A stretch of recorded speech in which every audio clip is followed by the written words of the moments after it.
Olá, boa tarde a todo mundo que nos acompanha aqui nesse quarto colóquio Logos Fidei, organizado pelo Núcleo de Estudos em Fenomenologia, Hermenêutica e Mística da Universidade do Estado do Rio Grande do Norte, do campus Caicó. É uma alegria para a gente estar reunidos aqui. Esse evento está acontecendo desde segunda-feira, a partir desse mesmo horário. Tivemos na segunda-feira a apresentação do nosso núcleo de Fenomenologia e Mística, onde nós, à tarde, lemos um texto de Mestre Eckhart, e à noite tivemos uma apresentação belíssima sobre Nicolau de Cusa com o professor José González, da Argentina. Ontem tivemos a leitura do texto Ética Comunitária, de Henrique Dussel, organizada pela linha Quiasma, literatura, filosofia da libertação. E à noite, já esqueci o nome do professor, Tiago, por favor, me ajuda, que falou ontem à noite. Alessio Donizete. Obrigado, Giliardi. Com o professor Alessio Donizete, que falou para a gente também ontem, foi maravilhoso, pelo que eu pude ouvir, infelizmente não pude estar presente.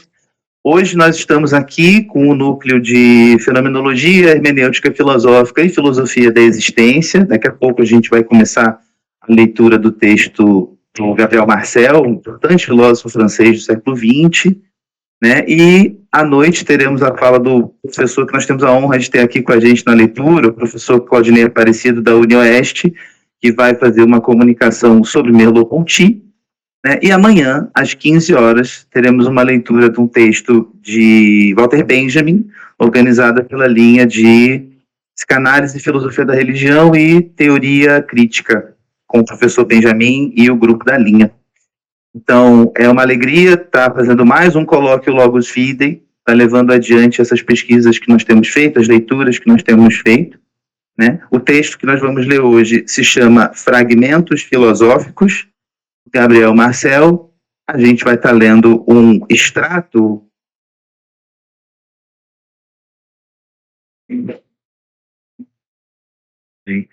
de 1910, E nós, como eu falei anteriormente, estamos aqui na presença do tradutor desse texto para o português, talvez a primeira em língua portuguesa de maneira geral, primeira tradução, o professor Claudinei Aparecido. Claudinei, muito obrigado pela sua presença. Para a gente é uma honra enorme poder compartilhar esse momento com você. Eu não vou fazer uma grande apresentação do professor Claudinei, porque eu vou fazê-la à noite, então continuem com a gente. E eu queria então passar a palavra agora para o professor Claudinei, que vai falar para a gente um pouco sobre essa obra, sobre o que ela significa, sobre a sua tradução. Então, professor, fica à vontade. Eu recomendo algo em torno de 20, 25 minutos, para a gente também não perder o ritmo da leitura, que é o que vai nos potencializar, e certamente seus comentários vão ser muito vivos para nós. A palavra é sua, professor. Muito obrigado.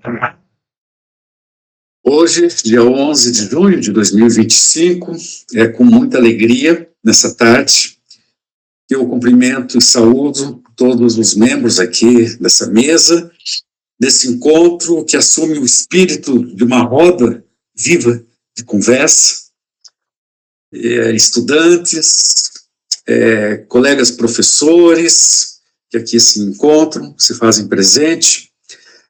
Um agradecimento muito especial ao professor Marcos Érico Araújo, quem estendeu este convite já desde o ano passado para estar aqui, ao longo deste ano, participando de mais essa primorosa edição do evento de vocês, que aí no campus de Caicó, na UERN, Universidade Estadual do Rio Grande do Norte, você já vem encampando, como um projeto temático que se desdobra em diferentes frentes, em diferentes linhas de pesquisa, Vocês têm um corpo, assim, tanto docente quanto discente, muito engajado, e isso se traduz, se materializa, digamos assim, em iniciativas tão promissoras como essa. Então, desejar o meu muitíssimo obrigado. Fico também feliz, ao mesmo tempo, também, por esta rara e rica oportunidade de poder expor, assim, nas suas linhas gerais, este projeto que me é especialmente muito caro, e foi a tradução desse opúsculo, que nada mais consiste do que uma série de fragmentos, extratos, produzidos muitas vezes no formato de diários reflexivos, de um pensador que impacta indelevelmente toda a tradição fenomenológico-existencial, particularmente em solo francês, a ponto de influenciar decisivamente a obra de autores que vão marcar, sobretudo, a primeira e o início da segunda metade do século passado. Né? Autores de uma verve como Jean-Paul Sartre, Merleau-Ponty, Paul Ricoeur, Levinas, Michel Henry, entre outros importantes teóricos que se filiam, né, a esta rica e pujante tradição, que é a tradição fenomenológico-existencial. Então, estamos falando aqui de Gabriel Marcel, que, além de filósofo, foi um notável dramaturgo, escreveu inúmeras peças de teatro. Eu arriscaria aqui a dizer, por exemplo, que toda a verve literária, dramatúrgica, que a gente encontra, por exemplo, num autor como Sartre, isso tem toda uma ascendência, toda uma inspiração muito forte, uma influência, assim, de fato, nada comum de Gabriel Marcel, porque Marcel costumava, todas as sextas-feiras à noite, receber em seu apartamento jovens estudantes ali da Sorbonne, né, em que, nessa ocasião, né, chegavam ali para um espírito muito similar ao que nós estamos fazendo aqui agora, neste momento, né, se reunindo para debater os temas mais diversos, né, e, sobretudo, de um ponto de vista de uma certa virada de pensamento e de tradição que já estava começando a acontecer naquele momento, sobretudo se nós pensarmos aqui, né, retrospectivamente, as 3 primeiras décadas do século passado, que é a tradição do neocantismo francês, que você vai encontrar, por exemplo, na figura de Lacherie, Léon Brunswick, né, Alain, sim, esses autores que formaram toda uma escola, né? Sem a gente deixar de considerar aqui também uma outra figura imponente neste período, que é a figura de Bergson, que, aliás, é um autor com o qual Gabriel Marcel dialoga do início ao fim de toda a sua obra, né? E como nós estamos falando de início, é um pouco esse início que eu gostaria de marcar aqui, de uma maneira bem precisa, fundamentalmente pelo fato de que, quando Marcel tinha recém concluído a sua formação na Sorbonne, em filosofia, aí a gente já começa a perceber, né, aí a iminência de todo um trabalho que se começa a tomar pulso, tomar curso, um trabalho, portanto, de um jovem autor, de um jovem escritor, filósofo, né? E foi ele, não é? E ele que foi formado dentro dessa escola, dessa tradição que eu mencionei aqui, né? Você tem aí Brunswick, Alain, Lacherie, mas que você tem também Bergson, né? Além também de toda a escola, né, neo-hegeliana, que de alguma maneira também, sobretudo a partir de uma obra que vai ser muito marcante para Gabriel Marcel, que é a obra de um importante filósofo e lógico inglês chamado Bradley, que vai escrever um livro intitulado Aparência e Realidade. Esse livro ele vai assim exercer também uma influência capital, decisiva, né, já nesse primeiro momento da produção do jovem Marcel, né? Marcel contava, então, nesse momento, com a idade em torno de 20 anos, E ele começa, então, a esboçar as primeiras linhas de uma reflexão que vai, né, no curso, né, do tempo, se maturar cada vez mais. A vir a desaguar, por exemplo, em 1927, né, a sua primeira grande obra, que é o Diário Metafísico. Lembrando que em 1927 é publicado na Alemanha Ser e Tempo, de Heidegger. Lembrando também que tanto Marcel quanto Heidegger nasceram no mesmo ano, em 1889, até então não se conheciam, e algo que, de certo modo, chama-nos a atenção aqui é o fato inestimável de que um na Alemanha, o outro na França, né, da mesma idade, eles não eram só contemporâneos, mas eles foram coetâneos, né? Eles começaram também a traçar, cada um ao seu modo, ao seu estilo, né?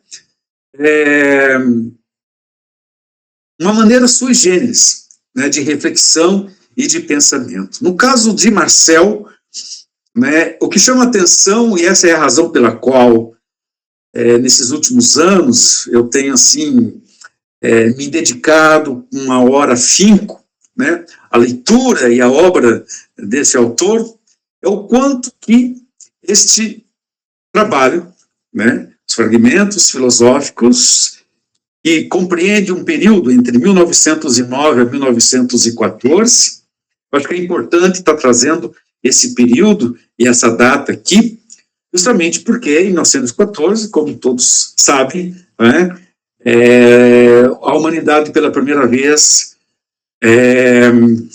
assiste à eclosão da Primeira Grande Guerra Mundial. E Marcel vai para a guerra, não como soldado, mas como um voluntário junto à Cruz Vermelha, e como ninguém é um intelectual, que a gente poderia dizer assim, para usar aqui um termo caro, sartriano, né, é um intelectual engajado, né? Quer dizer, Marcel não é só um filósofo de gabinete, né? Há todo, digamos assim, uma ascendência de um ponto de vista, eu diria que, no sentido mais amplo, político. E o fenômeno da guerra é um sintoma que vai estar muito, mas muito presente ao longo da sua reflexão filosófica, que já toma pé, toma início, né, nesse primeiro momento em que ele começa, então, a rabiscar, né, a desenhar, esboçar em linhas gerais toda uma reflexão, ao meu ver, assim, extremamente fecunda e, ao mesmo tempo, prospectiva, porque muito do que virá anos e décadas depois, ao longo da sua carreira, né, da sua trajetória intelectual, reflexiva em termos de pensamento, nada mais é do que uma retomada e um aprofundamento desse escopo seminal, inaugural, né, que a sua obra, de alguma maneira, projeta. Então, muitos dos temas, das questões, né, daquilo que ele considerava assim como enigmas, daquilo que, de certo modo, já se desponta aqui nessas primeiras incursões reflexivas, né, que a gente assiste assim, e pode acompanhar agora, né, muito mais proximamente, né, em termos de uma reflexão radical, ou naquilo que ele mais tarde vai chamar de uma filosofia concreta, né? Aqui nós já encontramos de uma maneira bastante preliminar o esboço daquilo que viria décadas depois se configurar naquilo com o qual Marcel caricatura a sua obra, né? Como a expressão de um pensamento concreto, de uma filosofia concreta, nasce como pano de fundo a partir da experiência da guerra. Então a experiência da guerra vai ser de fato assim uma experiência marcante, decisiva do seu pensamento. Eu diria até mais, vai ser a experiência da guerra que vai mobilizar Marcel como, digamos assim, um outro campo de batalha, que para ele se torna especialmente muito caro e decisivo, que é uma batalha metafísica. né? Eu acho que é nesse ponto que nós podemos, de certo modo, aqui, estabelecer talvez uma primeira também aproximação com o seu colega no outro país vizinho, na Alemanha, Martin Heidegger, né? Para quem está mais familiarizado com a obra de Heidegger, sabe muito bem que Heidegger inicia justamente o seu trabalho, né, fazendo uma espécie de recenseamento crítico, né, da história da filosofia, da história da metafísica, né? E Marcel também encampa esse mesmo propósito, né? A publicação do Diário Metafísico é talvez uma demonstração em conteste, né? Uma demonstração, uma prova eloquente disso que eu estou, de certo modo, aqui trazendo. Mas nós teremos ainda a oportunidade logo mais, né, de folhearmos, né, aqui 1 ou 2 páginas, né, deste precioso material, né, deste trabalho, que eu considero, dizendo já de saída, como a melhor introdução à obra e ao pensamento de Gabriel Marcel, que são os fragmentos, né, o próprio título já sugere qual é o estilo, qual é o formato, né, deste livro, que, evidentemente, de início, né, não estava em seus planos vir publicar, né? A ideia de uma publicação deste material só veio acontecer 50 anos depois, 5 décadas depois, né, por intermediação de um reverendo, Padre Blaine, que esteve na Europa, conheceu pessoalmente Marcel e o incentivou a retomar, digamos assim, mesmo que em caráter de esboço, mesmo que numa versão tanto que fragmentada, como né, esse material, né, que expressa muito bem a fonte de uma juventude, né, de um projeto filosófico ainda em germe, em estado, né, de maturação, que constitui, de fato, né, os fragmentos. E acho que há um aspecto que me parece também decisivo marcar aqui, é que esta tradução, ela se baseia na sua edição originalmente publicada em 1961, e depois dela nós teremos uma primeira tradução em inglês desse trabalho, sendo que esta edição em língua portuguesa corresponde, portanto, à segunda edição em língua que não o francês, não é? Então, como eu venho nesses últimos anos procurando, de certo modo, revitalizar a figura e a obra de Marcel, e eu acho que não há outro caminho, né, nesse sentido, nessa direção, senão a gente fazer o que nós fizemos com Heidegger, com Sartre, com Merleau-Ponty, com Bergson, né, com Levinas e com tantos outros autores ligados a essa tradição fenomenológica existencial, essa escola, como diria Paul Ricoeur, né, essa escola da fenomenologia, autores esses que só se tornaram conhecidos a partir do momento que eles passaram a ser traduzidos. O mesmo se diga em relação a Marcel, né? Marcel, de fato, ele só passa a se tornar um autor, de fato, mais conhecido, né, sobretudo academicamente, na medida em que a sua obra puder ser publicada, traduzida, não é? Todo mundo que lê alemão, que lê inglês, que lê italiano, que lê francês, né? Então, o trabalho de tradução, ele se volta sobremaneira para preencher essa lacuna, atender a essa demanda reprimida, né, que está muito presente nos nossos círculos intelectuais, nos nossos círculos acadêmicos. Com isso, a figura de um autor, ela começa a perspectivar o maior vulto, né, em termos de acesso, leitura, debate, discussão, que é o que nós estamos fazendo aqui agora. E antes que a gente passemos, então, mais de imediato, né, a leitura aqui de alguns desses extratos, de alguns desses fragmentos aqui do livro, eu gostaria também de assinalar um aspecto que vocês, assim, irão observar ao longo de todo este livro, deste opúsculo, deste livrinho, né? quando eu mencionava antes que nós temos que ler Marcel, sobretudo o Marcel, em seu momento ainda seminal, reflexivo, o jovem Marcel, a gente não pode perder de fundo o fenômeno da guerra. Mas esse fenômeno da guerra, ele só se instaura, né, num processo civilizatório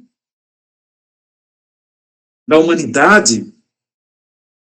O fenômeno entre a primeira e depois também, nós não podemos esquecer da Segunda Grande Guerra, e entre esse período entre guerras, a ascensão de regimes totalitários, como nazismo, fascismo, stalinismo, franquismo, né, entre outros tantos ismos. Isso tudo é uma expressão cabal de um sério problema metafísico, que Marcel se debruça desde já, logo de início, dessa sua reflexão seminal. Que problema metafísico é esse?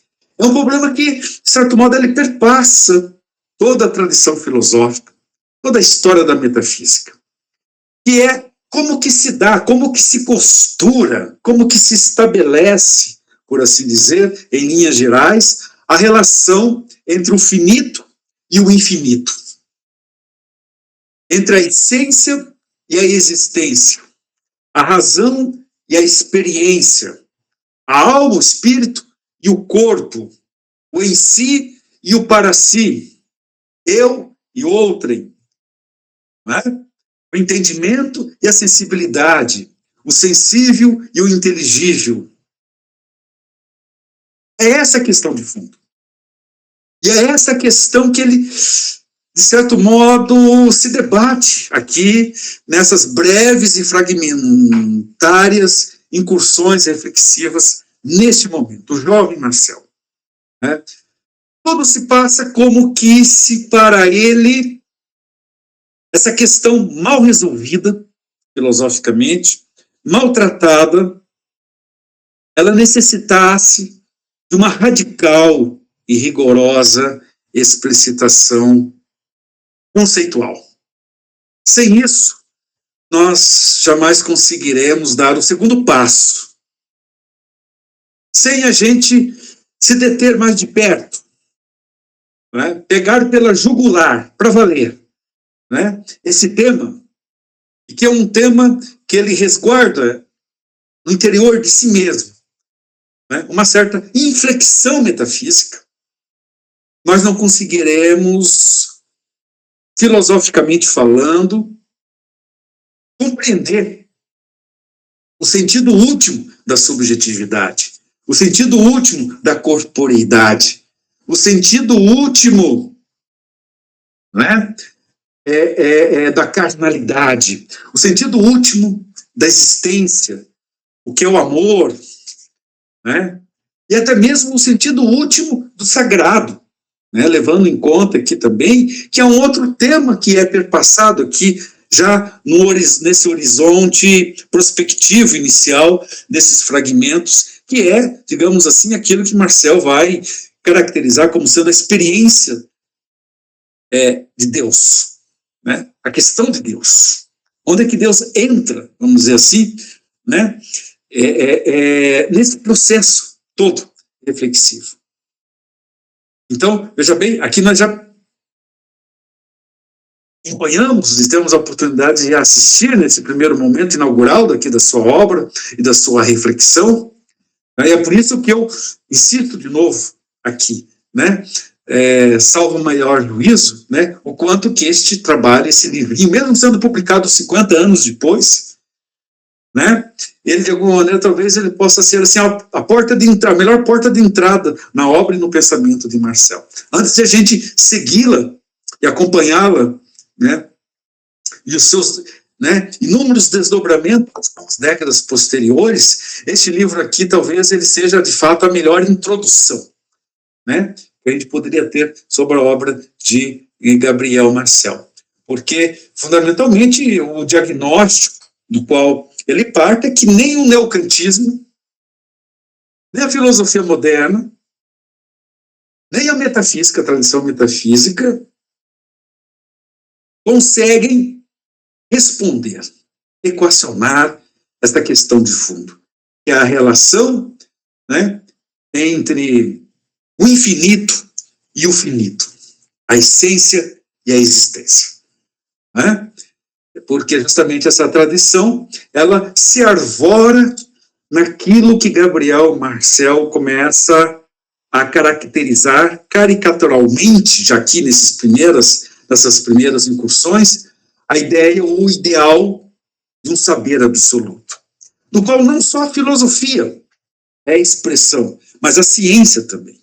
Então, toda a crítica que aqui se começa a se elaborar em relação, né, à ideia de saber absoluto, não é uma crítica que se volta apenas à filosofia em si, ao idealismo, sobretudo, ao espiritualismo, como o de Bergson, por exemplo, né, a escola neocantista, ao neo-hegelianismo, mas ela é uma crítica que assenta como uma luva também aquilo que, no século passado, contemporaneamente, portanto, né, se passou a assim compreender como sendo o cientificismo, que nada mais é do que uma ideologia da ciência, né, que torna a ciência a palavra última sobre todas as coisas. Então, ela é uma crítica em duas frentes, tanto a filosofia de um lado, quanto a ciência do outro, enquanto expressões, né, as expressões mais emblemáticas daquilo que nós poderíamos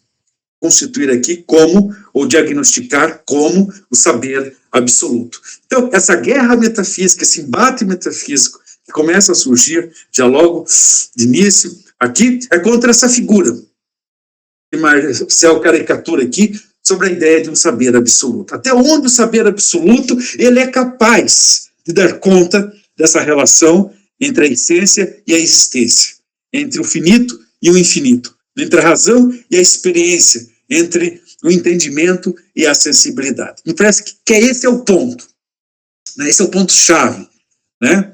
E esse é talvez o abacaxi, para usar aqui uma metáfora, que Marcel ainda, né, digamos, no seu fulgor juvenil como filósofo, né, começa então a descascar. E ele tem consciência clara disso, né?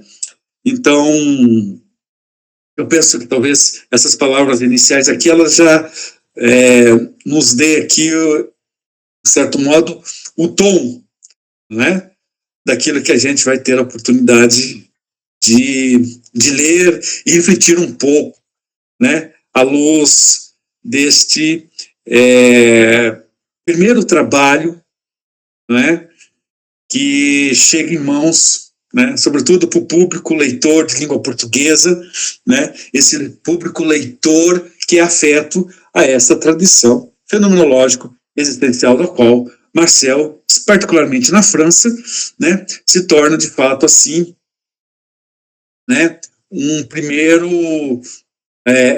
primeira figura de fato decisiva. Obrigado, professor. Eu queria pedir licença aos colegas, tá? Vou colocar uma pequena pergunta que eu acho que ajuda a esclarecer essa obra do Marcel, e para depois a gente passar para a leitura, e dialoga também com algo que foi falado no nosso evento, na noite da segunda-feira, que tem a ver com esse caráter fragmentário da obra, né? Me parece que lá no Mistério do Ser, no primeiro capítulo, o Marcel fala um pouco sobre isso, né? O pouco que eu li, não li muito, mas especialmente as grandes obras do Marcel, que vai ser o Diário Metafísico, de 27, e o Ser e Ter, se eu não me engano, de 32, não é isso? Vão começar, vai ser um diário metafísico, e o Ser e Ter começa com o Diário Metafísico. Esse Diário Metafísico são fragmentos de diário mesmo, né? Reflexões filosóficas, né, engajadas, como o professor falou. Queria saber se eu podia falar um pouco, brevemente, sobre isso, né, porque também marca essa obra, que é esse caráter, né? São fragmentos, portanto, né? Como é que isso diz o modo de filosofar do Marcel? Eu acho que, obrigado, Matheus, pela questão, porque ela envolve também, digamos assim, todo um tratamento metodológico, de como adentrar, né, nesse terreno, né? Como que o leitor contemporâneo, né, estudioso de filosofia, né, e de alguma maneira também aquele que se dedica a todo um trabalho de exegese, né, e até mesmo de tradução, o próprio intérprete, né, ele se situa, né, neste ambiente, nessa atmosfera, né, da produção como um todo, né, o estado da arte, vamos dizer assim, né, no que diz respeito ao itinerário filosófico de Marcel. Bom, acho que é um dado também muito importante, né? Eu chamava justo a atenção aqui de que Marcel não é só um filósofo, ele é um dramaturgo. E mais, ele diz que a sua dramaturgia não se separa da sua filosofia. Ele diz assim, ó, vocês querem compreender a minha obra filosófica, essencialmente filosófica, leiam as minhas peças, né? Acompanhem o movimento e a disposição dos meus personagens em cada uma delas. E que não foram poucas peças. Ele redigiu e escreveu inúmeras peças, né, de teatro, algumas até foram exibidas, entraram em cartaz, né, em teatros da Europa fora, né, especialmente na França, em Paris. Né. Ele, aliás, foi até conferir de perto, assistir, né, a exibição desse seu trabalho. Né. Então, ao mesmo tempo, ele é também um crítico literário, ele é um analista político, ele é um músico, que era um pianista de mão cheia, né. O seu pai, ele presidiu uma das escolas de arte em Paris, né? Então, de alguma maneira, isso está um pouco também espelhado, quase que, vamos dizer assim, entre aspas, né, no DNA da família, né, toda essa ascendência literária, musical, dramatúrgica, poética, porque ele é um autor que também ele lê os escritores, conhecia e dominava muito a literatura inglesa do seu tempo, da sua época, não só a cultura francesa, mas também inglesa. E ele sempre, em cada obra filosófica que ele escreve, como Ser e Ter, que é de 1935, depois, em 1940, né, o Ensaio de uma Filosofia Concreta, 44, o Homo Viator, Prolegômenos para uma Fenomenologia da Esperança, e até mesmo em 1951, o Mistério do Ser, né, entre tantos outros trabalhos, entre tantas outras obras filosóficas, assim, de porte, né, que ele escreve e publica, né, obras que muitas vezes elas são uma coletânea de pequenos ensaios, né, reflexivos, sobre algumas delas até em formato de resenha crítica, como ele fez, por exemplo, logo quando saiu em 43 a publicação de O Ser, o Nada, de Sartre, né, e o Mito de Sísifo, o Homem Revoltado, de Camus, né, ele resenha esses trabalhos todos, né, e ao mesmo tempo também ele vai dizer, olha, ele vai sempre estar insistindo né, nesse ponto de que sempre um certo espírito daquele que ele vai chamar de heurística, né? Quer dizer, a sua filosofia ela é uma experiência heurística, no sentido de que ela está sempre se lançando a uma descoberta, escavando mais embaixo, no sentido aqui arqueológico do termo, né? Escavando as profundezas daquilo que de forma mais nua e crua, né, exibe aquilo que de mais carnal nos constitui, né? E que, portanto, essa reflexão ela é uma meditação sempre no sentido de uma retomada e aprofundamento. Então, nessas obras posteriores, ele está sempre retomando e aprofundando na base, a partir da base, isso que está, de alguma maneira, aqui, como você bem lembrou, né, em caráter fragmentário, nesses escritos juvenis. Então, o que ele vai desenvolver no Diário Metafísico? Em Ser e Ter, que também é um diário. Em Presença e Imortalidade, que também é um outro diário. Né? O que ele vai, de certo modo, desenvolver aí nada mais vai ser do que um desdobramento, uma retomada e um aprofundamento, né, dessas incursões ainda provisórias né, prospectivas, né, que ele faz agora neste primeiro momento aqui. E é sempre um embate contra essa figura, né, do saber absoluto, né, que compreende tanto o idealismo, né, na filosofia, na tradição metafísica, quanto o cientificismo na ciência.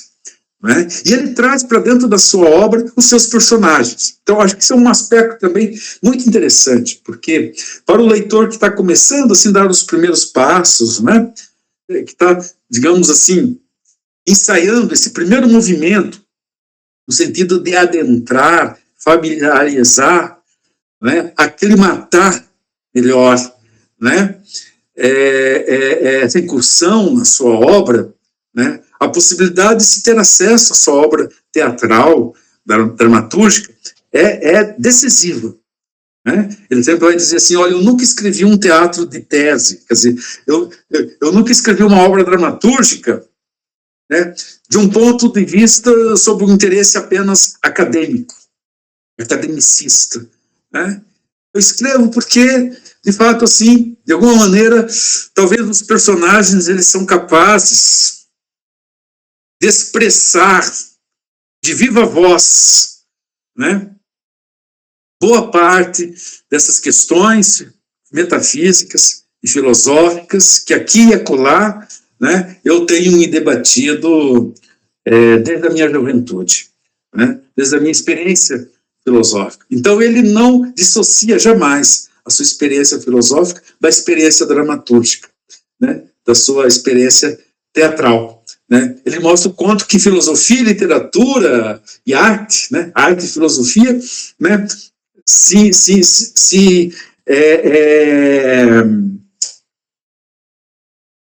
exigem, né, mutuamente. Então, essa é sempre levando em conta essa dupla exigência, né, que ele faz, então, todo esse trabalho, todo esse ensaio, né, de retomada e aprofundamento ao longo da sua obra. Obrigado, professor, muito elucidativo. Se ninguém tiver mais algum comentário a fazer, eu vou passar para a leitura. Tudo bem? Eu vou pedir só para vocês não ligarem, ou ignorarem, na verdade, as minhas marcações no texto, porque eu escaneei do meu texto que está todo marcadinho. Algumas coisas, às vezes, já nem acredito mais, mas estão aqui. E vamos focar no texto, que é muito mais interessante do que as minhas notas. Compartilhar a tela agora.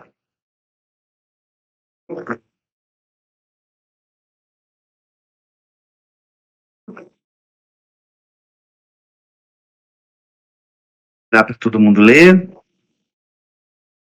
Dá, né? Eu não vou estar vendo essa tela, mas vou estar lendo o texto. A proposta é que a gente leia, não são textos, fragmentos longos, né? Então, eu vou ler todo um fragmento e aí depois eu paro para a gente comentar. Tudo bem? Então, tá. Então, o nome do texto desse primeiro fragmento, Extratos das Primeiras Notas e Esboços Filosóficos, 1909 a 1914, manuscrito 9. Começamos com o texto de 22 de junho de 1909. Parece-me que eu tomara consciência esta manhã, por mim mesmo, da eterna verdade que unicamente pode fundar toda a moral. Essa verdade eu a conhecia. Eu não a tinha vivido. O eu é apenas negação, e alcançamos o pensamento absoluto somente tomando consciência do nada de nossa individualidade. Nesse ponto, Hegel e Schopenhauer se aproximam. Essa individualidade é, sem dúvida, uma expressão do pensamento absoluto, mas, enquanto ela é uma determinação particular, ela é sua pura e simples negação.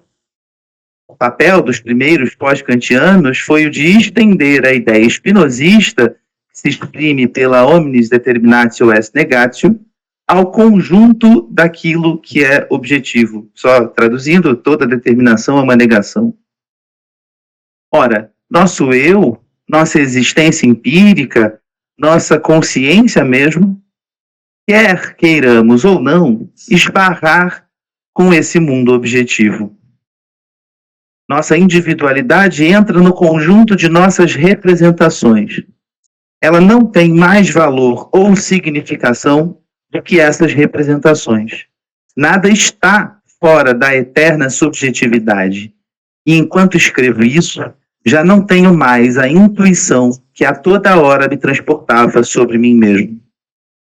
A síntese em nós de uma natureza e dessa consciência absoluta, dessa supraconsciência, é, como viu Coleridge, o eterno mistério ao qual a religião se esforça em responder. Se a vida tem um sentido, só pode ser, com certeza, este: reduzir tudo que em nós é natureza a ser apenas a expressão desejada e consciente desse pensamento eterno, fora do qual não há moralidade.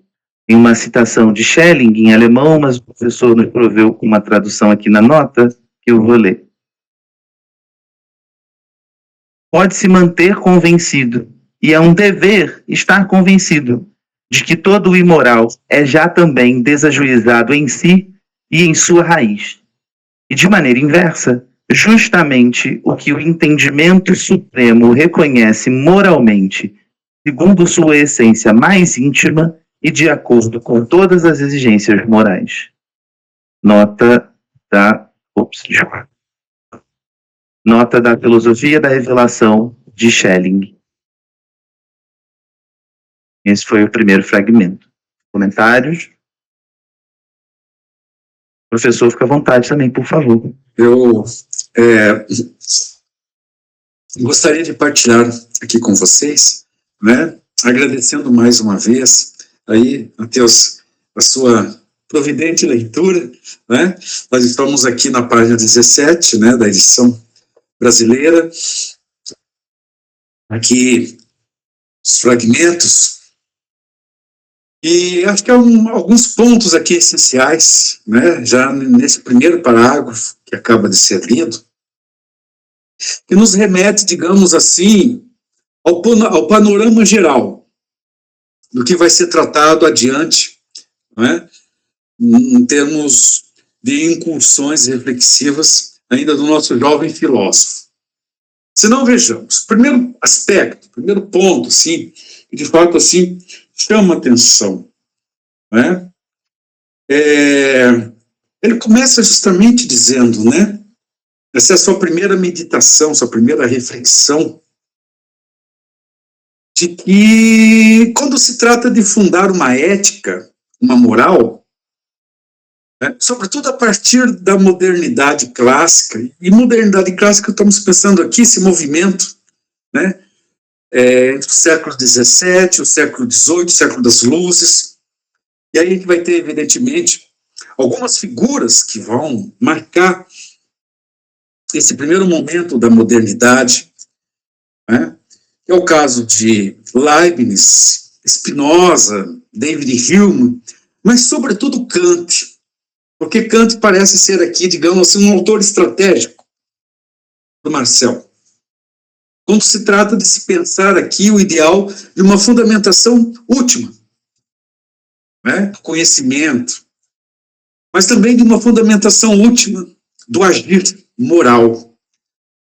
Lembrando que Kant é ele quem vai escrever dois importantes trabalhos, né, nessa perspectiva. O primeiro, a fundamentação da metafísica dos costumes, né, e que é, digamos assim, uma espécie de, pode ser visto como uma espécie de preâmbulo, e logo na sequência, a crítica da razão prática, a segunda crítica. Né? É claro que, né, para você aceder à segunda crítica, você precisa da primeira, né? Que é a crítica da razão pura, em que o Kant vai justamente dizer, alegar que, do ponto de vista da extensão e dos limites do conhecimento, a razão ela não se encontra apta para conhecer três importantes objetos da metafísica. Ela não consegue dar conta de três grandes matérias. Quais seriam elas? Primeiro, a existência de Deus. Né? Não tem como, ao nível da razão, nós prescrevermos aqui, né, uma prova uma demonstração inequívoca de que se Deus existe ou não existe, isso é impossível para Kant, né? O uso da nossa razão, ela é incapaz, e aí então ela esbarra um limite intransponível, não há como, ou também não há como, ao nível da razão pura, né? A razão poder postular sobre a imortalidade da alma, se a alma é mortal ou não. Essa é uma outra questão que, aliás, aqui no contexto geral dos fragmentos, Marcel vai ter um embate muito interessante sobre a questão da alma, sobre o tema da imortalidade, né? E que essa é uma questão que, do ponto de vista, né, da crítica, Kant, né, não pensa duas vezes, né? Esse é um segundo objeto da metafísica ao qual nós não alcançamos cognitivamente falando, né? E, por fim, o terceiro objeto da metafísica, a liberdade, né? Até que ponto somos ou não somos livres? Bom, o Kant ele vai, de alguma maneira, remanejar esses três temas, ou pelo menos, vamos dizer assim, alguns deles, na segunda crítica, que é a crítica da razão prática. E que lá já vai estar, de certo modo, estabelecido qual é o fundamento de toda ação moral, de todo agir moral, né? E esse fundamento nós já sabemos. Não podemos esquecer que Kant, ele, de certo modo, né, ele é um pensador das luzes, né? Ele vive um momento cultural, histórico, que ficou conhecido como iluminismo. O iluminismo não só francês, obviamente, né, mas também alemão, né? É o momento daquilo de uma razão ilustrada, esclarecida, né, e que ela vai ter justamente o seu fundamento último, aquele ideal cartesiano que nós encontramos ali na segunda meditação de Descartes, né, o cogito. Cogito ergo sum, penso logo sou. Essa ideia, portanto, de uma fundamentação última, ela é um princípio cartesiano, de base, a partir do qual toda e qualquer, não só todo e qualquer conhecimento, mas também toda e qualquer moral pode vir a ser fundada.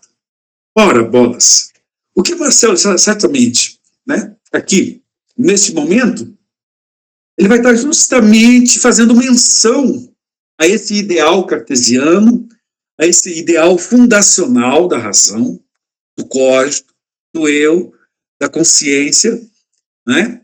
Se reportando, portanto, a ideia, portanto, de que toda a sua formação filosófica ela se fez a partir de uma escola, né, que se apoia justamente neste ideal último de fundamentação, que é a escola neocantiana, que é o neocantismo francês, no qual uma eminente figura vai sobressair dali, que é Lacheri. Lacheri que vai afirmar, por exemplo, que o cogito é eterno. Lacheri vai dizer que o nosso pensamento, né, ele se reveste de todo um princípio infinito, eternitário. Essa é uma tese irrevogável de Lacheri, com a qual Marcel, nesse momento, já começa aqui a se debater, né? Esse ideal de uma eternidade do pensamento, de um pensamento eterno, de um cogito eterno, né? E que somente à luz desse cogito eterno, eternitário, né, é que nós podemos fundar uma moral. Mas não só apenas isso. É aí que vai se desdobrar um segundo movimento de crítica, já aqui nesse primeiro parágrafo, no contexto do texto.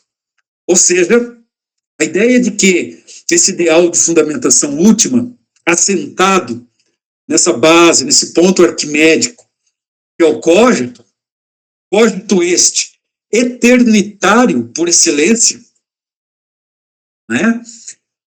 Ela é algo que se determina como princípio. E ao se determinar como um princípio, ele nega um segundo princípio cuja natureza é diversa da dele.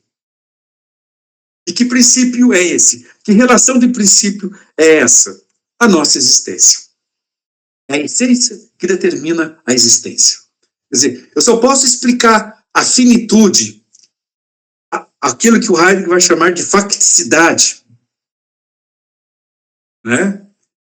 Essa dimensão mais profunda do nosso existir, e, portanto, da contingência, a partir desse ideal necessário de um código eterno. Esse ideal,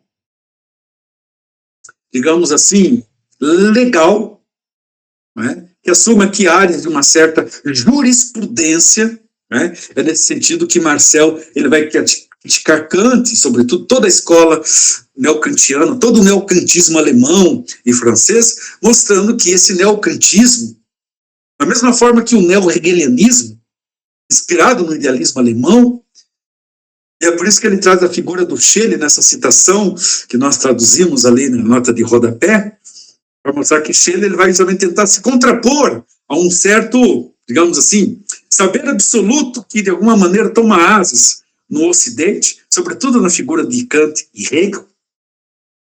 Ele vai mostrar que há um substrato criteriológico, jurisprudente. Quando Kant vai elaborar a sua primeira crítica, é o tribunal da razão. Então, essa figura do tribunal, que ela é muito interessante para nós pensarmos justamente esse caráter de jurisprudência. Esse pensamento eternitário, que esse cogito infinito, esse ser absoluto, enquanto um ser que se basta a si mesmo, e que, portanto, ele é impermeável à experiência, à natureza. Por que ele é impermeável? Porque no momento que ele se autodetermina, ele nega a natureza. Como, né, você bem traduziu aqui essa expressão latina, homini demertito, né, is negatio, quer dizer, a determinação, toda determinação ela implica uma negação. Ou seja, a ideia de que esse ente, né, que sobreeleva-se em relação à experiência, em relação à natureza, né? Lembrando, por exemplo, que para um autor como Hegel, o que é a natureza? A natureza não passa de uma concha vazia. O Hegel vai justamente lançar mão dessa metáfora. Não passa de uma concha vazia. Ela não é nada sem a atividade do espírito. O espírito é justamente esse movimento, né, que se sobreleva, né, em relação à história, espírito absoluto, né? Não é isso que está lá na fenomenologia do espírito? A ideia de um espírito que governa o curso dos acontecimentos. A ideia que determina, segundo Hegel, a vida. Depois vem o Marx, para dizer o contrário, né? Vai dizer que o Hegel, nós temos que revirar ele de ponta cabeça, porque não é a consciência que determina a vida, mas é a vida que determina a consciência. Não é a ideia que determina as condições materiais de existência, mas as condições materiais de existência que determina a ideia. A ideia aqui com I maiúsculo, nesse plano que se sobreleva, nesse plano ideal, né, de todo o conhecimento. Bom, o que Marcel está nesse momento aqui já preparando o terreno, né, é para mostrar que aqui nós já começamos a ter aqui um primeiro quadro interessante para se refletir criticamente a partir dessa relação entre o finito e o infinito, entre a essência e a existência, né? Porque a natureza ela só pode ser compreendida à luz do espírito. É o espírito que rege, em sua mais absoluta jurisprudência, né, o fato, o domínio dos fatos, a contingência, tudo aquilo que é contingência, tudo que diz respeito à natureza, à vida dos homens, a nossa facticidade, né, a existência nua e crua, pertence à ordem, não do conceito. Ou como vai dizer o grande filósofo inglês Bradley, que publicou Aparência e Realidade, não pertence à ordem da essência, mas à ordem da aparência.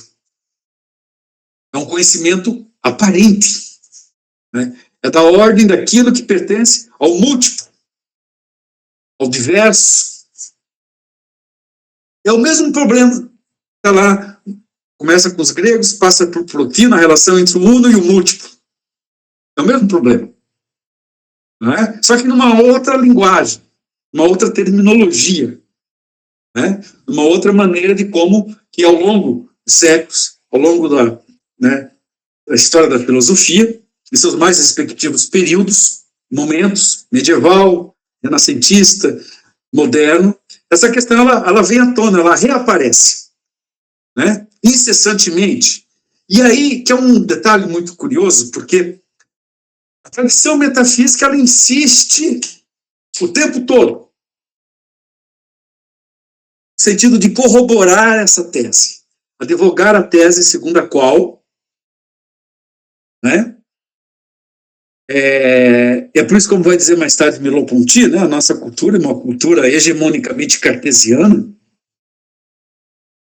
né, em que o acento último, né, do ponto de vista não só cognoscível, ponto de vista da teoria do conhecimento, mas do ponto de vista também metafísico. Nós temos o primeiro assentamento.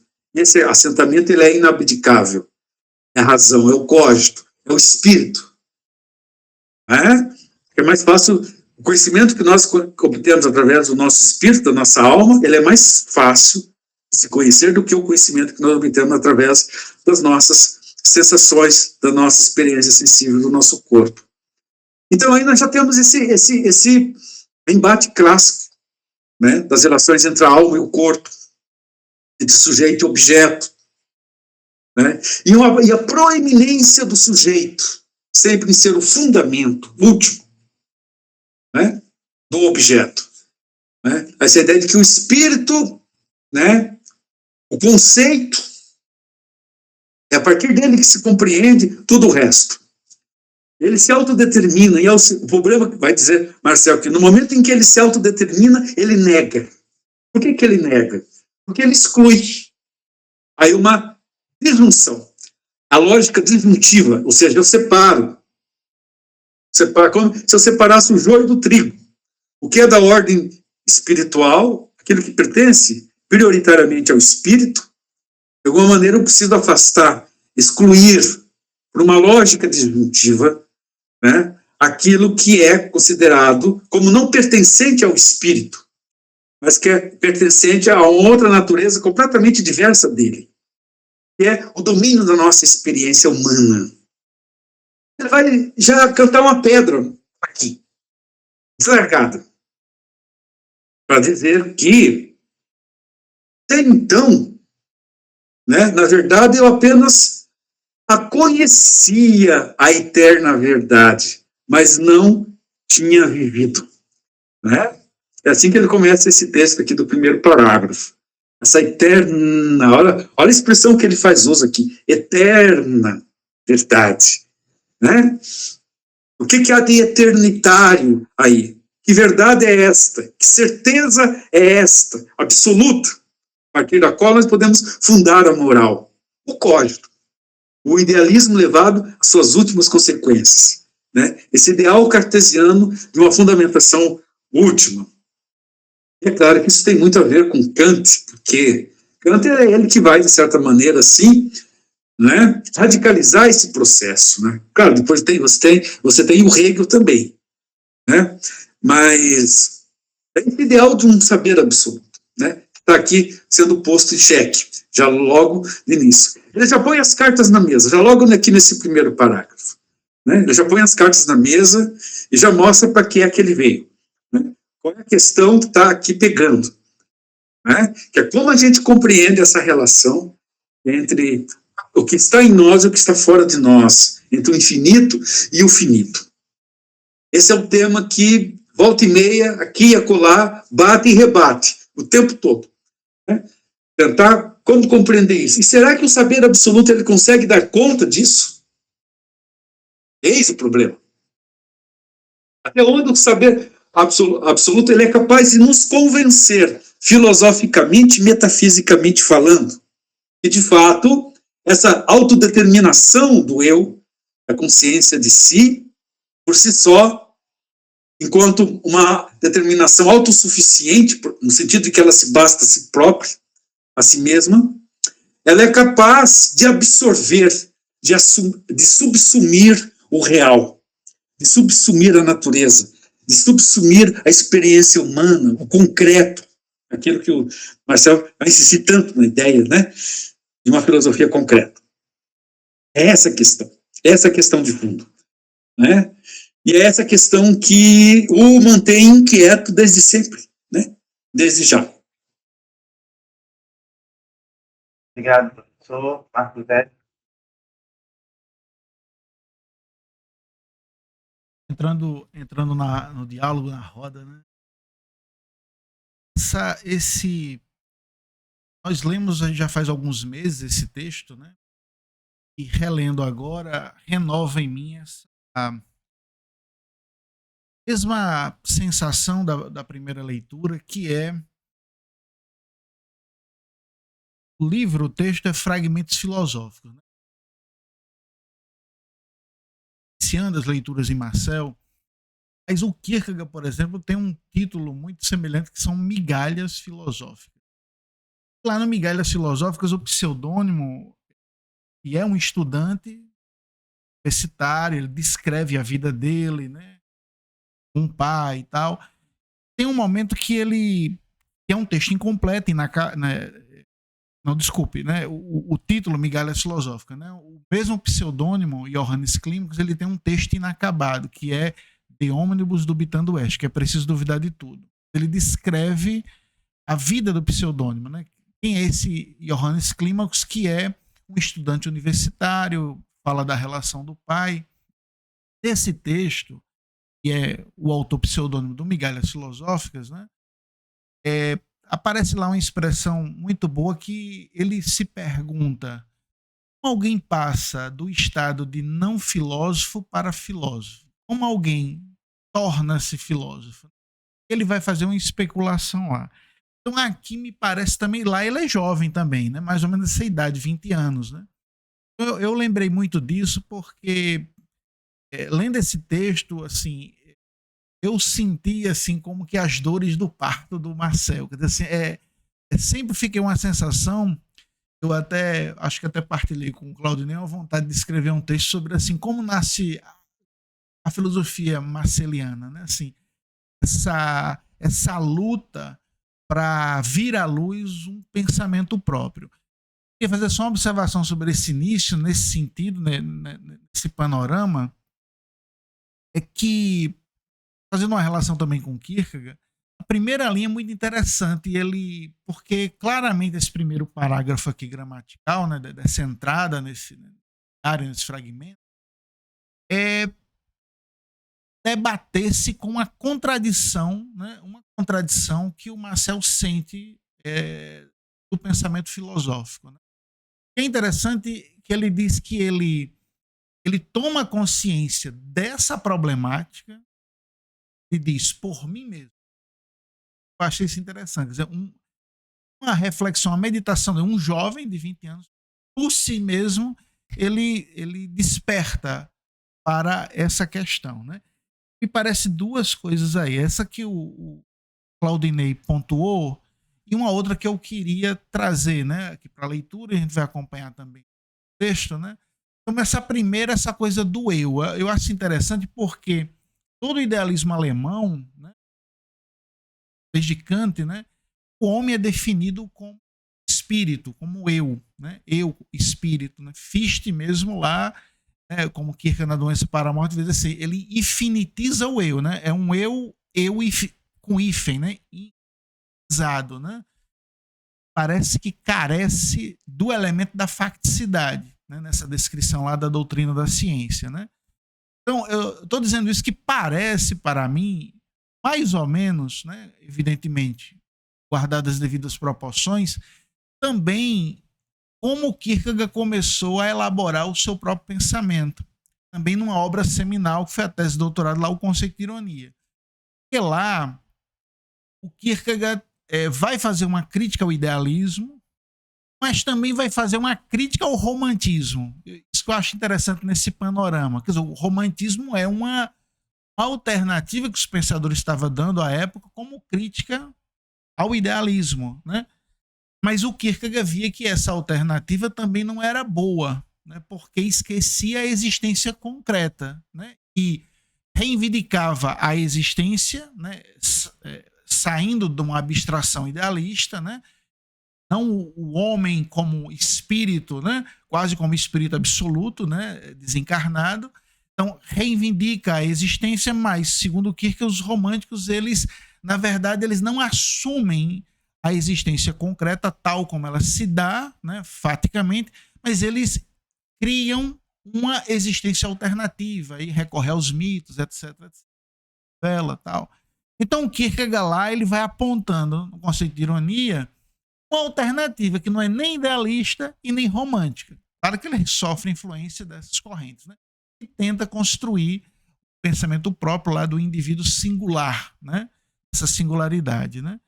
Então aqui Marcel eu achei interessante porque ele, essas dores do parto, quer dizer assim, ele está incomodado como jovem, né? Recebendo, né? E conhecendo essa estrutura, né? Filosófica da cultura, do pensamento, e me parece que também as alternativas críticas ao idealismo, também ele não, por assim dizer, ele não advoga, ele não, por exemplo, o espiritualismo, né? Por exemplo, uma relação com a religião que o Marcel vai se filiar totalmente. Assim, parece que, mesmo ele sempre tendo a ligação com a religião, com o mistério, ele vai pensar isso de uma forma muito própria, muito originária, como sendo uma alternativa de fato ao problema que o idealismo aí tanto mostra uma contradição, né? Só para encerrar essa coisa assim, o eu é apenas negação e alcançamos o pensamento absoluto somente tomando consciência do nada de nossa individualidade. Eu acho interessante que é o problema do eu, que é o problema do homem, que aí é todo o idealismo, Kant, Fichte, né, Hegel, né? Então o Marcel vai repensar, vai trazer uma nova compreensão de homem, portanto de eu, e o problema de como alcançar o pensamento absoluto. Quer dizer, o modo como o idealismo propõe esse alcançar o pensamento, o Marcel se depara com uma contradição. Porque toda vez que afirma o eu uma individualidade, essa afirmação, na verdade, é uma negação, porque o finito, né, a existência finita, o eu, é, por si só, vamos dizer assim, a negação do absoluto, porque a finitude, o eu finito, jamais pode abarcar o pensamento absoluto. É apenas uma expressão, sim, do pensamento absoluto, mas não é o todo do pensamento absoluto. Então há uma, né, como o Claudinei falou, uma dificuldade de se compreender, né, tanto o pensamento quanto o pensamento absoluto na relação com a finitude. Então, o finito e o infinito. Então, isso me parece ser uma contradição ou, né, uma dificuldade que o jovem Marcel encontra no pensamento filosófico, que ele se incomoda e ele parece, né, como ele diz, por mim mesmo eu percebi que tem um problema aí e eu quero resolver. O outro que eu trago aqui na leitura é esse ponto aí do que toca na religião, né, um mistério. Chamou a atenção desde a primeira vez que fala aí do eterno mistério ao qual a religião se esforça em responder. Parece que isso mesmo, esse problema tocado pelo idealismo e dado esse encaminhamento de solução que Marcel está mostrando que é contraditório, que é paradoxal, né, que é problemático, parece que a religião também se ocupa de responder isso, né? E há um mistério, né, que a religião se ocupa em responder. Então eu chamo a atenção disso, que ele está atento tanto ao problema daí da filosofia quanto também da religião. A expectativa, né, fica sempre isso de como ele vai encaminhar a solução, né, sobre essa contradição apontada.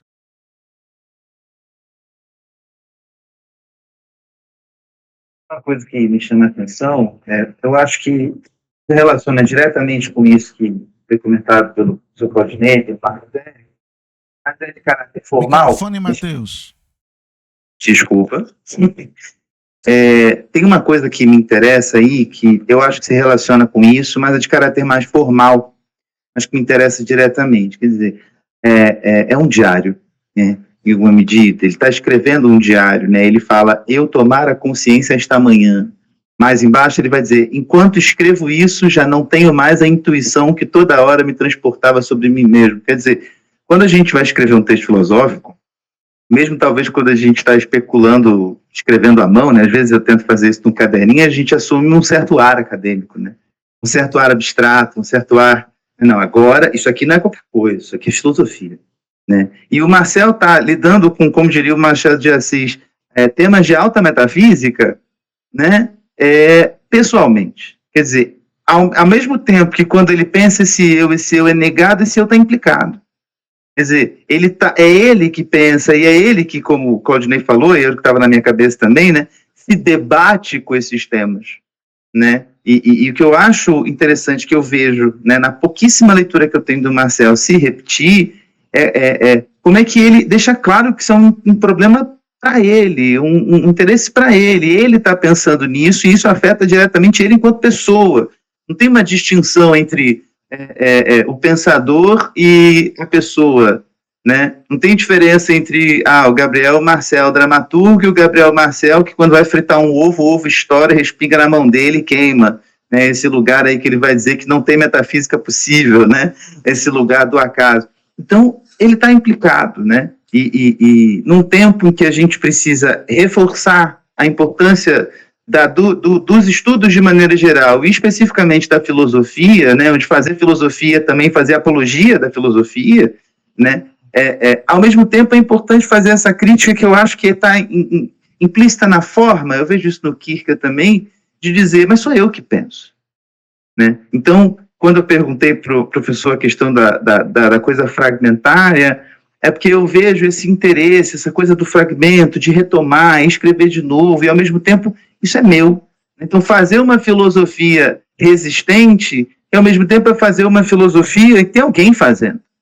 Né? Isso é o que me chama a atenção, essa linguagem, eu tomar a consciência essa manhã. Enquanto eu escrevo isso, eu não tenho mais a intuição e tudo mais. Né? E ir se percebendo nesse movimento, né? De maneira que, ainda que a gente esteja lidando com uma questão do pensamento absoluto, né, que vai negar esse eu está ali, e que me parece vai ser o problema do pensamento do Marcel, e vai aparecer especialmente no próximo fragmento, que para mim é um dos mais interessantes. Era isso que eu queria comentar.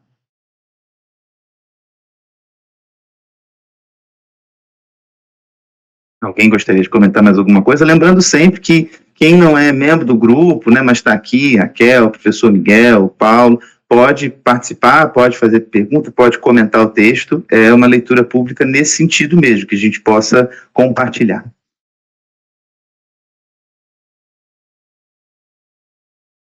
Não? Então eu vou passar para a leitura do segundo fragmento. Quer falar alguma coisa, Claudinei? Sim, só gostaria... Você se inclinou, eu falei, quer falar? Pode falar. É que esse parágrafo aqui, talvez até por ser o primeiro, ele abre várias frestas temáticas, né? Ele meio que condensa, por assim dizer, não obstante seu caráter fragmentário, mas ele condensa, digamos assim, um certo plano geral das incursões que se desdobrarão, né, na sequência, né, nos diários posteriores. E há um dado bastante curioso, porque você agora, Matheus, falou em intuição, né? E há um texto de 1912, ele não faz parte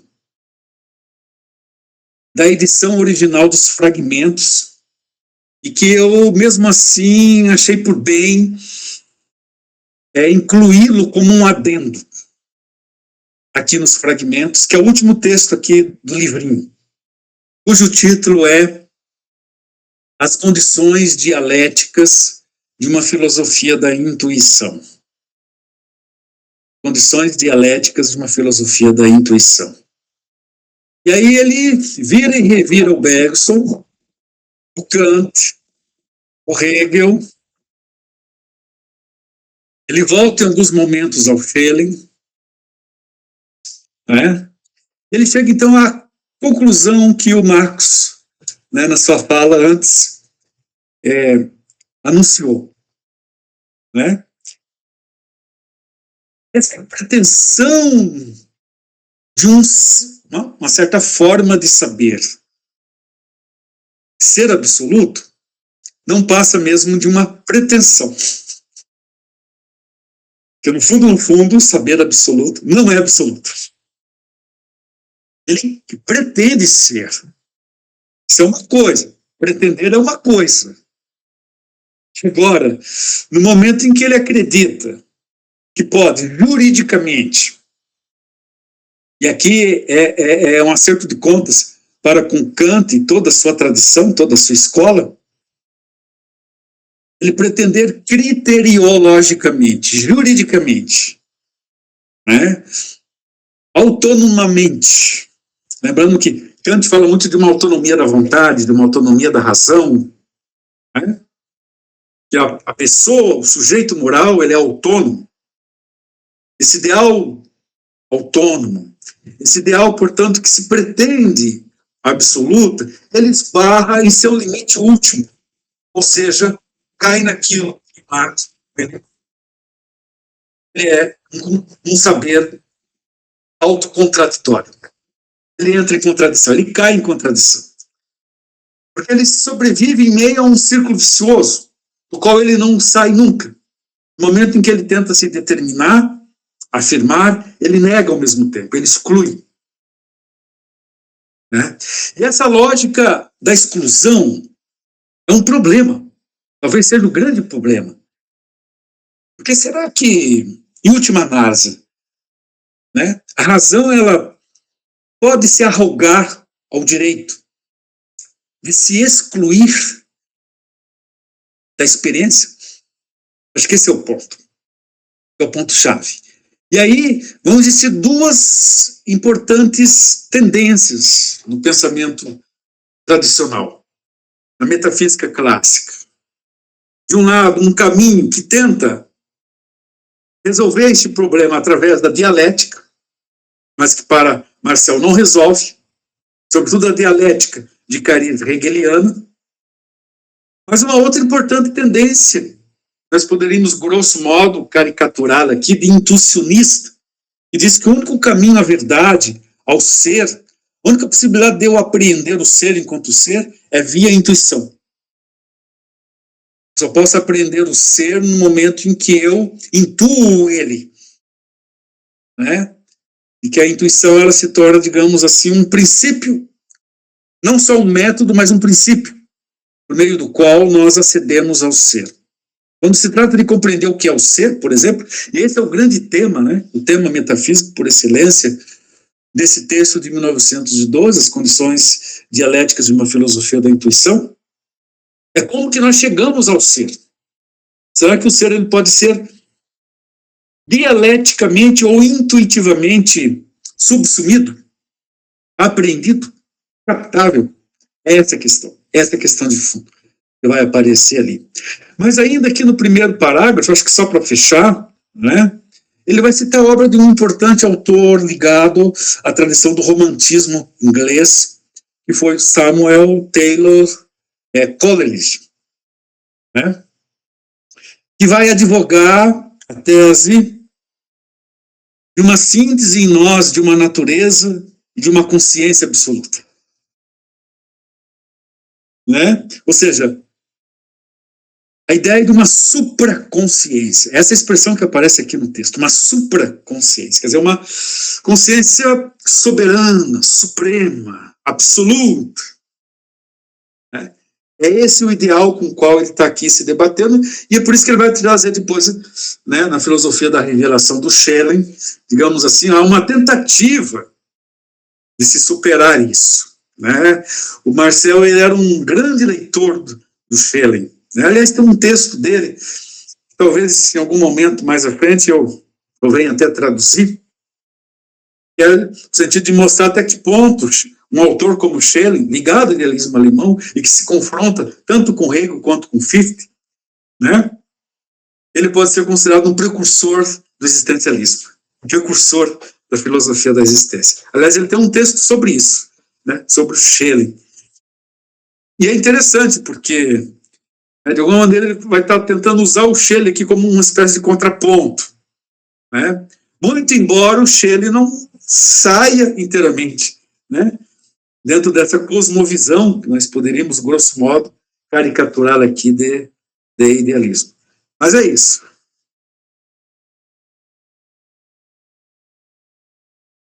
Perfeito, professor. Obrigado. Alguém quer fazer algum comentário? Eu posso... Pode. Eu não sou do grupo aí, mas gostaria de fazer aí um questionamento, aí, principalmente aí para o professor, até no sentido da opinião mesmo dele, né? Que é um grande... ele estuda muito, né, Marcel, e uma grande autoridade aí sobre Marcel, e nesse sentido, ele falou agora há pouco sobre a dialética, né, que Marcel fala que o ser não pode ser alcançado através da dialética, né. Essa dialética, e ele falou até que talvez exista uma dialética suprema, né, talvez, que possa entender isso, mas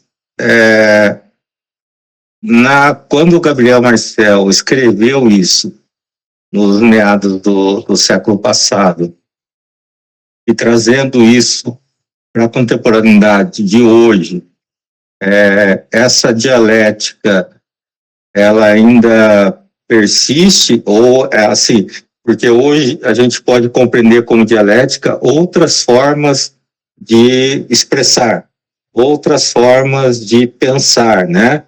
Outras formas, digamos, de sinapses, no mínimo. E também uma própria dialética visual, subjetiva, principalmente através de outros meios, né? Nesse sentido que eu queria saber do professor, nessa contemporaneidade, se ainda se mantém essa visão de Marcel. Obrigado, Josenei, que é aqui da região do Paraná, Toledo.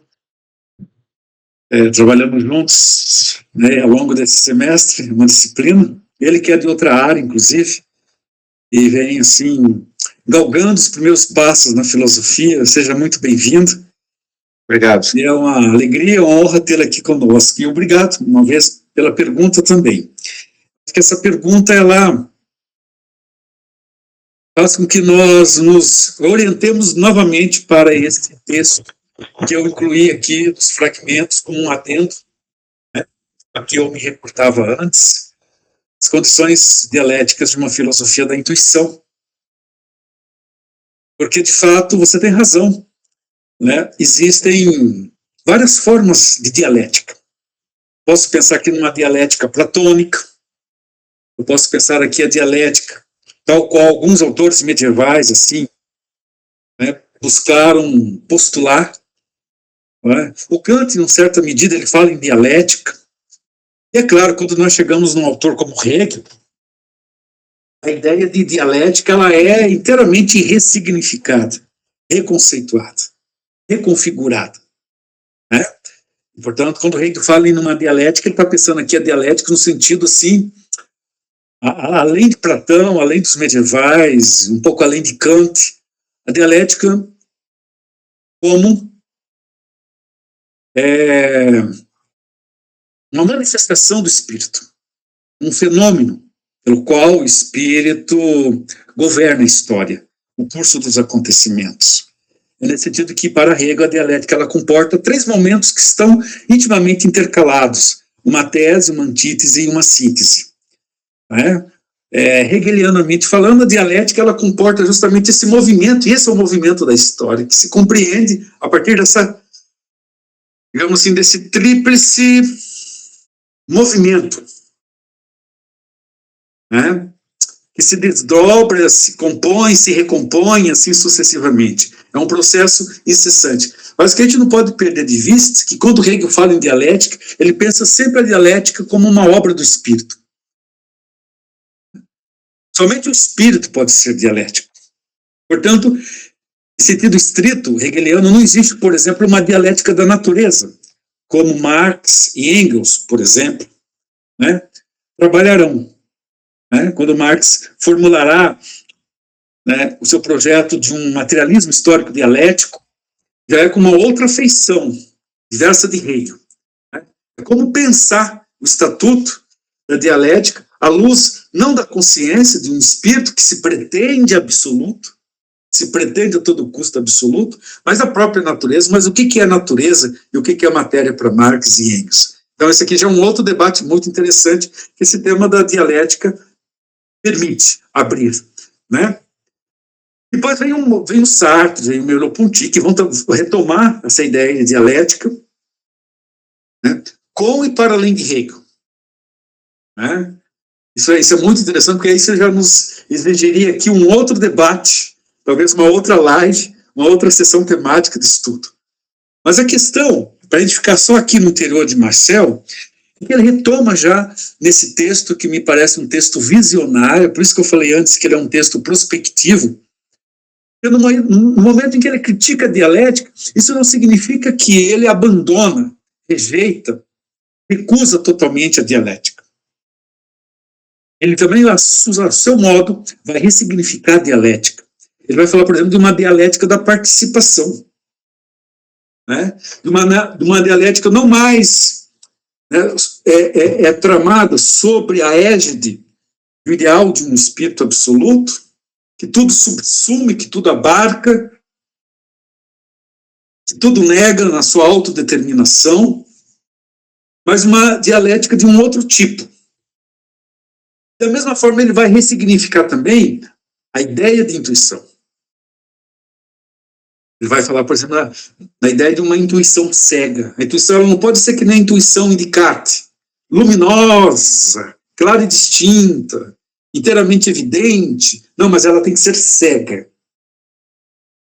Né? É nesse sentido que ele vai tentar encontrar aí, quando muito, um certo meio termo.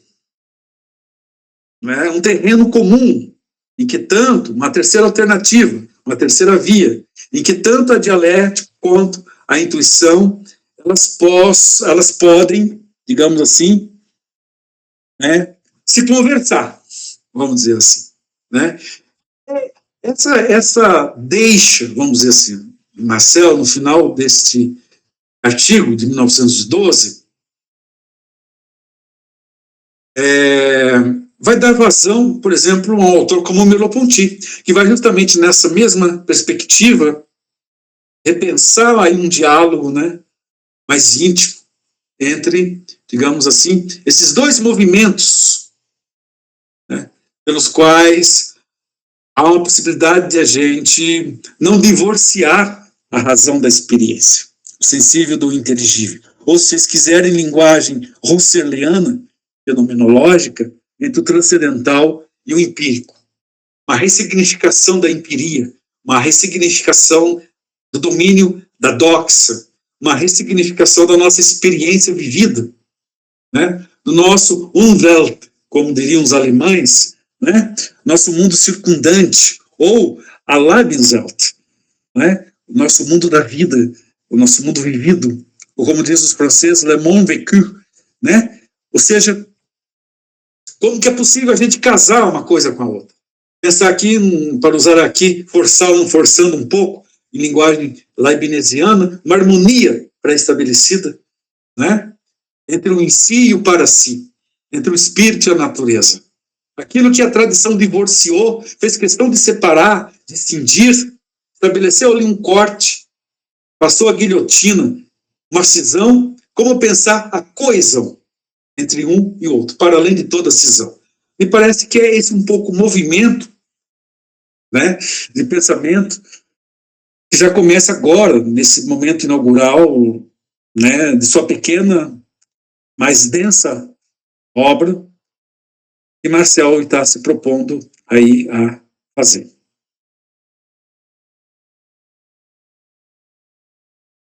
Muito bom. Obrigado. Alguém gostaria de fazer mais um comentário?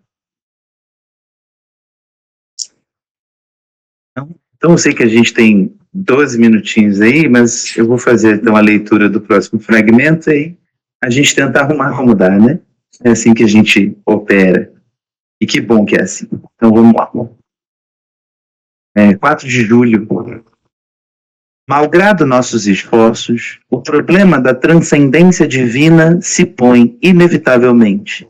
Ora, independente do que tivermos a esse respeito, não parece possível que o intelectualismo possa chegar a fundar a realidade de Deus sobre uma concepção ampliada e dinâmica da individualidade. No intelectualismo, Deus apenas existe para o filósofo. Ora, é isso que não queremos.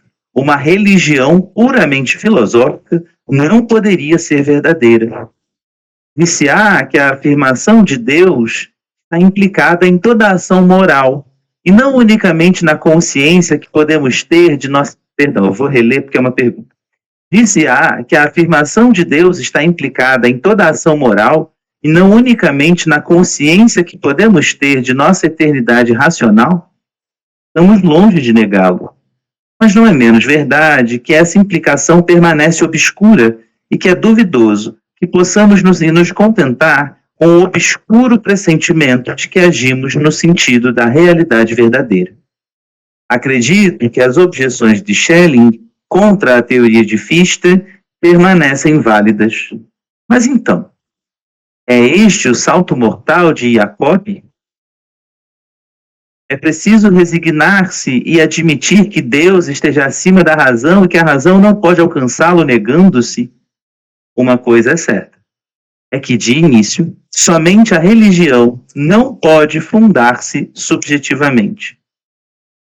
Só na sequência é que ela implica, ao menos como sua condição essencial, uma abdicação do individual. O papel do filósofo, como se tem visto em todos os grandes pensadores, é o de nos ensinar a irrealidade fundamental acerca do que estamos habituados a considerar como nossa natureza. No fundo, não somos aquilo que acreditamos ser. Por que, entretanto, essa ilusão? Por que essa aparência? Aqui é preciso reconhecer que a filosofia não pode mais nos prestar nenhuma assistência. Entre a natureza racional que a reflexão descobre em nós e a realidade fenomênica que nós nos atribuímos, realidade que não é nem mais nem menos ilusória que a do mundo exterior, um abismo subsiste, qual a filosofia tentava em vão preencher. Ao escrever essas linhas, vejo aquilo que elas podem conter de chocante para uma inteligência comum e, sobretudo, para um espírito científico. Ah, dirão, somos o que o mundo, o que o conjunto infinito de leis que o governam nos fizeram. Há aí sempre um equívoco insuperável. A crença na existência de algum modo fenomênico da ordem racional que projetamos na realidade. Longe de compreender que as leis da evolução são apenas condições de inteligibilidade, quer-se ver aí razões de existência, sem compreender que se cai, desse modo, nos piores excessos de um providencialismo transcendente, de mesmo tipo do que se crê ter acabado. Só há razões nas coisas porque o espírito existe. Eis a verdade definitivamente adquirida contra a qual pseudo-senso comum se insurge inutilmente. A dificuldade insuperável para a filosofia consiste na impossibilidade de deduzir o finito. Por que somos seres finitos? Toda a metafísica me parece fracassar na explicação desse fato essencial. Negar o finito, como Spinoza tentou fazer, é muito visivelmente não dizer nada. É ignorar o problema ao invés de resolvê-lo. Afirmar que se explicaria por uma análise infinita, Leibniz, ou ver nisso um momento de uma dialética eterna, Hegel, que não nos é possível reconstituir, é precisamente supor o que está em questão. Por que essa análise é infinita? Por que essa impotência? Aqui, pois, aparece o agnosticismo, limite inevitável de um subjetivismo consciente em sua própria fragilidade.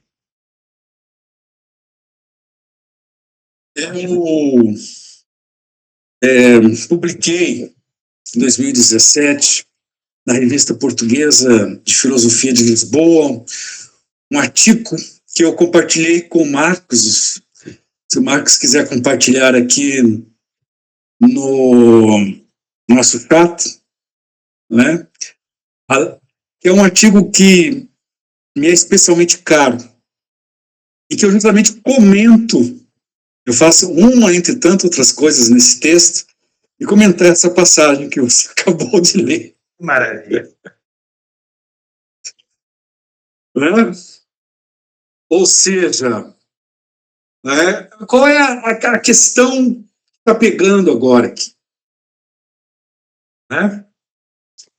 Até que ponto, do ponto de vista do intelectualismo, ou aquilo que ele vai chamar de espiritualismo, ou até mesmo, né, do ideal de um saber absoluto, de um espírito absoluto, aquilo que deu asas ao idealismo, no seu alvorecer da modernidade. E aqui ele já traz algumas figuras chaves, que são expressões paradigmáticas, né, de todo esse movimento, como é o caso de Spinoza, Leibniz, o próprio Hegel, né?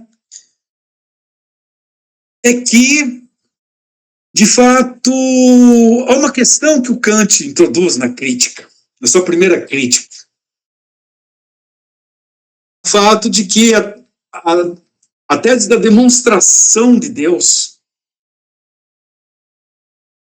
aquilo que ficou conhecido na teoria leibniziana, por influência de Christian Wolff, a Teodiceia, que foi uma das disciplinas, ou que constituiu uma das disciplinas clássicas que formava a metafísica, como um tratado, um ramo da metafísica, ao lado da cosmologia racional e da psicologia racional, você tem a Teodiceia. A Teodiceia é uma expressão que vem do grego e significa theos, Deus, dikos, justificação, demonstração, prova. Né? A Teodiceia como sendo, digamos assim, esse ensaio metafísico de como é possível, com o uso exclusivo, único exclusivo da razão, demonstrar ou provar se Deus existe ou não existe. Ora, Kant, sobre esse aspecto, tinha inteiramente razão, estava cobertíssimo de razão, diz Marcel, quando justamente afirma, não é? Que essa matéria ela não cabe dentro dos limites da extensão daquilo que nós podemos conhecer. É porque é uma falsa questão.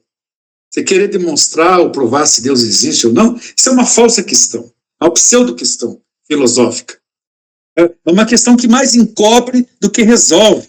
É o que ele está dizendo aqui com todas as letras garrafais, aqui, né, nesse segundo parágrafo de diário. Né?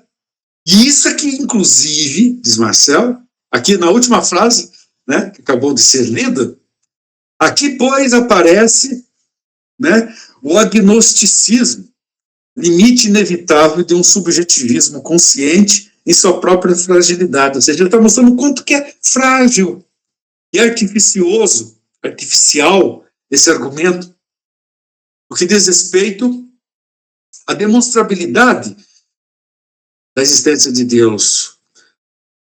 E isso é o que leva ao gnosticismo. Ora, nós precisamos dar um passo além disso, sobre esse aspecto. Porque Deus não tem como ser... Por que Deus não tem como ser demonstrado ou provado quanto à sua existência? Por uma razão óbvia e simples, dirá Marcel. E é o que eu mostro nesse artigo.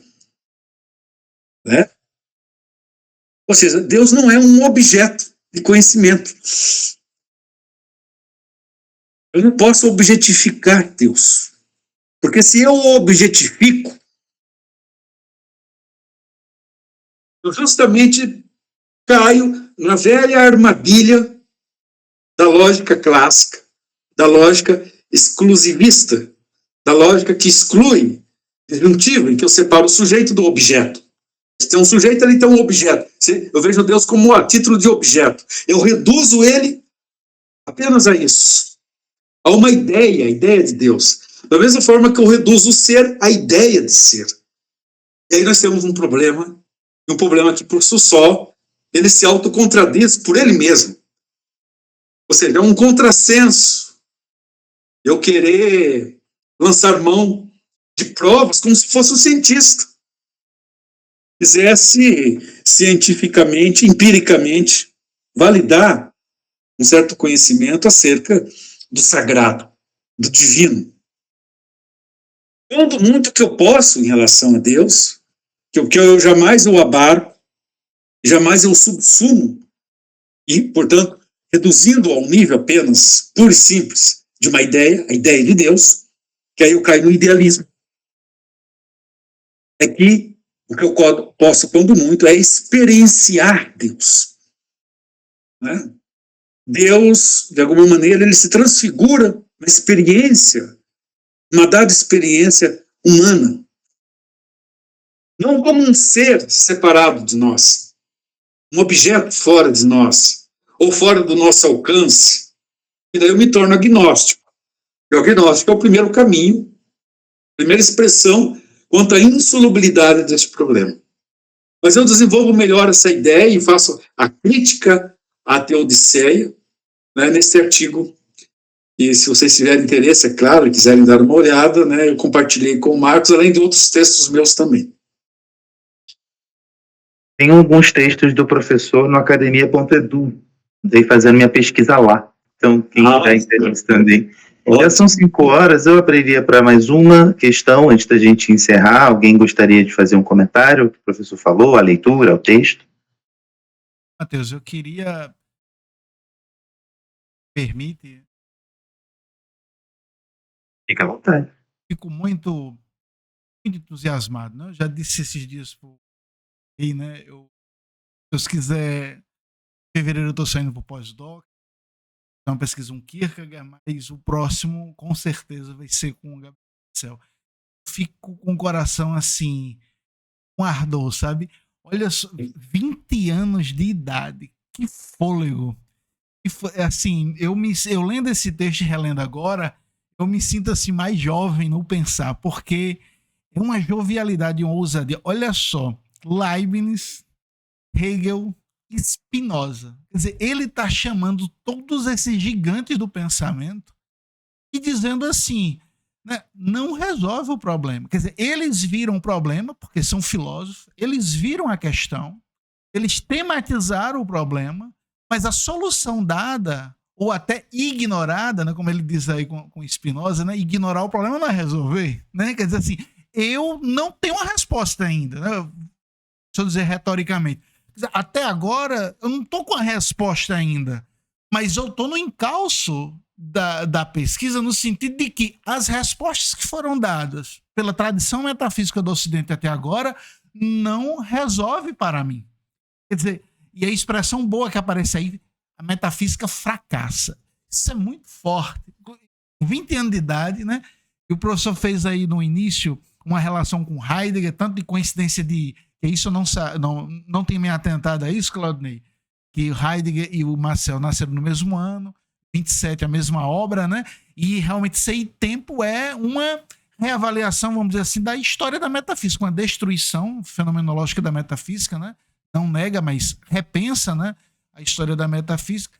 E a gente já vê que o jovem Marcel está também percebendo um grande problema, é que talvez outros filósofos não se dá dando conta nesse nível assim de radicalidade. Então traz os grandes pensadores, né, do Ocidente, né, são pensadores assim de uma grande autoridade, e ele com 20 anos está dizendo assim, ó, Leibniz, Hegel fracassam, a metafísica fracassa diante dessa questão. Quer dizer, claro que fica essa coisa assim, como é que ele vai encaminhar, né? E só para concluir, desculpa assim, porque o Claudinei falando e nessa parte textual eu fiquei muito empolgado com esse negócio, porque na minha tese, dialogando com Kierkegaard, eu pensei a questão da superação da metafísica, né, reconduzindo a ideia de tonalidade afetiva, né, recuperando essa coisa do afeto, né? Então, me parece que o Marcel também tem esse, como diz o Nietzsche, um faro para a filosofia, né? Percebendo já novo, muito, muito jovem, uma grande questão, né? Não sei se possivelmente depois, né, enfim, para não me estender, eu achei assim muito interessante a coisa de mistério e problema, a distinção que ele vai fazer depois, né, com essa diferença de objeto que o Claudinei trouxe, né? Eu gosto sempre de fazer essa diferença entre objeto e fenômeno, né? O objeto é exatamente essa descrição que o Claudinei falou, né? Então, é um pensador que lê os textos dele e também ele tem acho que também é próprio dos franceses, né? Ele tem uma clareza na escrita, assim, uma fluidez, né, no pensar, que é muito gostoso de ler, tanto pelo que ele nos leva a pensar, pelo conteúdo que ele traz, mas também a forma do Marcel escrever e pensar é muito prazeroso. Então eu fico... para concluir, o Claudinei falou que esse texto que ele traduziu, né, pelo que ele disse, a segunda tradução desse texto no mundo, né? Estamos aqui com o tradutor, um privilégio histórico aqui para o grupo, deixar lá no YouTube, e que ele disse que é uma porta de entrada, né? Eu lembro que, né, Matheus, o Álvaro Valls fala que o Vergote na França dizia que o conceito de ironia, né, do Kierkegaard jovem, de doutorado, lá está de forma seminal, né? Todos os grandes conceitos que depois serão elaborados, né? E o Claudinei falou isso, né, exatamente em relação a esse texto, né? Eu ainda fico, Claudinei, assim, mas eu sou um leitor iniciando, ainda fico... Eu tenho que escrever um artigo sobre isso aí, desse nascimento da filosofia em Marcel, porque eu acho que o problema posto aqui, né, e ele chamando para a briga toda a tradição da filosofia, por assim dizer, me parece, né, ainda com a minha, né, experiência em Marcel, eu acho que lá nas aproximações concretas, né, eu acho que é uma melhor introdução assim ao Marcel par lui-même, né, por ele mesmo, né? Acho que ali, enquanto é que aparece o problema posto, eu acho que ali a gente vê de uma forma sintetizada, né, o encaminhamento de como a gente tem acesso aí ao mistério do ser. Bom, eu preciso dizer e só agradecer ao professor Claudinei por novamente atender, né, com toda a disponibilidade, estar aqui. Ele já vai fazer a conferência à noite, então não era previsto em tese estar aqui, embora a gente colocou o texto e eu disse, não, vou tentar lá ver se... Porque é cansativo, né? Daqui a pouco ele vai dar a conferência, mas, né, não custa pedir, né? Vai que ele aceita. Então, é muito disposto, assim, né? E muito disponível, né? O que chamaria assim, muito amoroso, né? Uma grande amorosidade que nos estimula, né, a pensar e a progredir nesse conhecimento, né, nesse aprendizado do Gabriel Marcel, né? Agradeço, Cláudio. Então é isso, né? Eu queria dizer que o Marcos Érico fica entusiasmado diante do fôlego do texto para a idade do Marcel. Eu queria dizer que eu me sinto mal.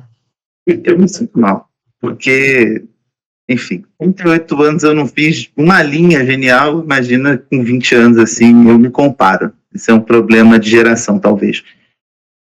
Primeiramente, professor Claudinei, muito obrigado pela sua presença, foi muito bom, especialmente para a gente que está lendo o Marcel e querendo conhecer mais, mas os que não tinham tanto conhecimento, certamente foi muito elucidativo, foi um aprendizado sem descrição, muito obrigado. Queria agradecer a presença de todos, de lembrar que agora, às 19 horas, a gente vai ter a conferência do professor Claudinei sobre Merleau-Ponty. Eu não estou falando dos nomes que eu estou esquecendo, não quero gaguejar, tá, gente? Mas o professor vai estar falando sobre Merleau-Ponty, nós estaremos lá prestigiando o professor, todos são convidados. A gente se vê, então, daqui a pouco, às 19 horas. Obrigado, boa tarde a todos. E, professor Claudinei, mais uma vez, muito obrigado. Estendo aqui meu abraço a cada um de vocês e até em breve. Até. Tchau, tchau.